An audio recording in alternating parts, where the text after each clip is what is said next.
Video start करने से पहले मुझे जस्ट ये बताना था कि मैंने कोई टर्म्स इसलिए नहीं यूज़ किए जैसे सोशियोपाथ, साइकोपाथ, बहुत सारी कैटेगरीज अवेलेबल हैं आउट देयर। हमारा फोकस हट जाता है, फिर इन वर्ड्स पे हम ध्यान देने लग जाते हैं। तो ये बड़ी नॉर्मल सी बात है, इससे मुझे और कॉम्प्लिकेट नहीं करना था ऐसे कॉम्प्लिकेटेड वर्ड्स यूज़ करके, इसलिए थैंक यू। वीडियो स्टार्ट करने से पहले ये कॉन्टेक्स्ट देना बहुत ज़रूरी है। ये सिर्फ उन लोगों के लिए हैं जो really optimistic, very pure heart हैं। उनको नहीं पता था कि what they are getting themselves into. और ये उन लोगों के लिए नहीं है जिनको पता था, जिनको बस एक सपोर्ट या फिर खुद अपने ही कुछ फ़ायदे के लिए आपने एक इंसान को चुना है, उनके साथ पार्टनरशिप की है। उसके बाद अब क्योंकि आपका मोटिव पूरा हो गया है और आप नहीं चाहते इस इंसान के साथ रहना, इसलिए आप उनसे अलग होना चाहते हो, तो ये वीडियो आपके लिए नहीं है। ये सिर्फ उनके लिए है जो बहुत ही प्योर हैं और बहुत ऑप्टिमिस्टिक हैं। First is disrespectful. चाहे आपको अब्यूज़ करे, किसी और को आपके सामने या अपने आप को, आपको यहाँ पर जस्ट एक चीज़ का ध्यान देना है कि जब ऐसा कोई कुछ करता है, आप एकदम से फ्रीज़ हो जाते हैं कि व्हाट टू से और व्हाट टू डू। पर यहाँ आपको जस्ट इतना सोचना है कि आपकी लाइफ में भी ऐसे लोग हैं जिन्हें आप प्यार करते हो, जिन्हें आप बहुत रिस्पेक्ट करते हो। क्या उनकी प्रेजेंस में या उनके एब्सेंस में भी आप उनको कभी अब्यूज़ करोगे, हाँ या ना? सेकंड है झूठ। झूठ का सबसे बड़ा एविडेंट खुद को ही प्रूव करने का कि वो झूठ है, वो यही होता है कि जब कोई स्टोरी कोई इंसान सुनाता है इनिशियल स्टेजेस पे, कोई कोई भी कनेक्शन हो, चाहे फ्रेंडशिप है, चाहे आपने उनके साथ रिलेशनशिप में है, तो अपने आप को बेस्ट प्रेजेंट करने के लिए ऐसी स्टोरीज़, पास्ट इवेंट्स आपको बताए जाते हैं इन लोगों के द्वारा जिसमें वो सही हैं। और अगर उन्होंने कुछ गलत किया है तो उनसे हो गया, तो आप नोटिस करेंगे कि जब आपको पहली बार उन्होंने ये स्टोरी सुनाई थी, इंसिडेंट सुनाया था, तो जो जो उन्होंने किया था या फिर उनके साथ हुआ था कि अब चेंज होता जा रहा है। आप बिल्कुल इसको पॉइंट आउट कर पाएंगे, चाहे उनसे कहें आप या अपने आप से। Third is victim card. Victim card में क्या है, उनकी फैमिली, उनके फ्रेंड्स, कोई भी हो सकते हैं। इन स्टोरीज़ में भी जैसा मैंने आपको पहले बताया, जब वो झूठ बोल रहे हैं तो आपको दिखाई देगा कि जब भी उनके साथ कुछ हुआ है, गलत हुआ है, बहुत क्रूशियल है, बहुत ही बुरा, लेकिन जब उन्होंने किया तो उनसे वो हो गया या फिर उनको करना पड़ा। हमेशा ऐसा लगेगा कि बस गलती से हो गया। अब ये जो फर्स्ट 3 पॉइंट्स हैं, डिसरिस्पेक्टफुल आपके साथ, झूठ बोलना और विक्टिम कार्ड खेलना, अब आपको इसका सोल्यूशन देखना है क्या है।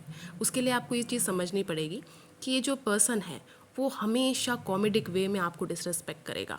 और हमेशा अगर आपने कुछ पॉइंट आउट किया, आपको बुरा लग गया, आपने रिएक्ट कर दिया, तो और बहुत सारे जोक्स आएंगे इमेंसली, मतलब इतना ज़्यादा कॉमेडिक होने की इंसान कोशिश करेंगे।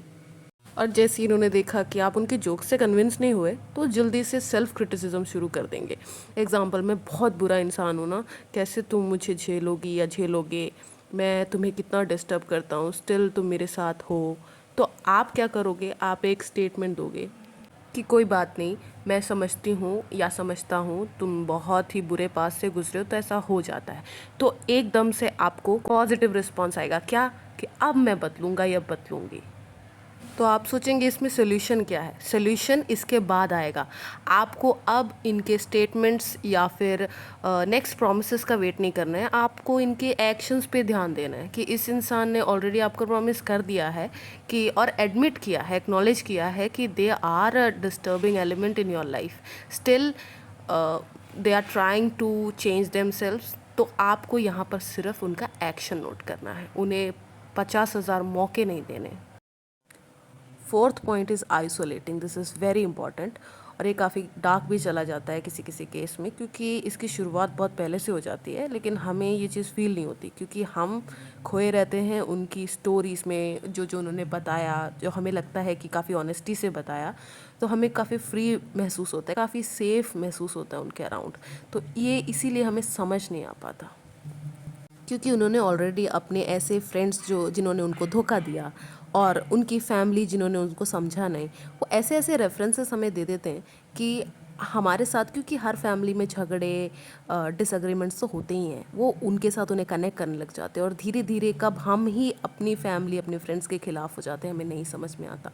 और इसी तरह जब नेक्स्ट आपका कोई भी झगड़ा होगा या डिसएग्रीमेंट होगा इस इंसान के साथ, आप अपने आप को आइसोलेट करने लग जाओगे, क्योंकि ऑलरेडी आपके दिमाग में बिल्ड हो चुका है कि आपको कोई नहीं समझता, कोई भी नहीं, आपके वेल विशर्स कोई भी नहीं है इस इंसान के अलावा। और आप इस इंसान को बहुत ज़्यादा मिस करने लग जाओगे, इनकी कंपनी में रहना चाहोगे, क्योंकि फाइनली आपको एक ऐसा इंसान मिल गया था जो आपको पूरी तरह समझता है।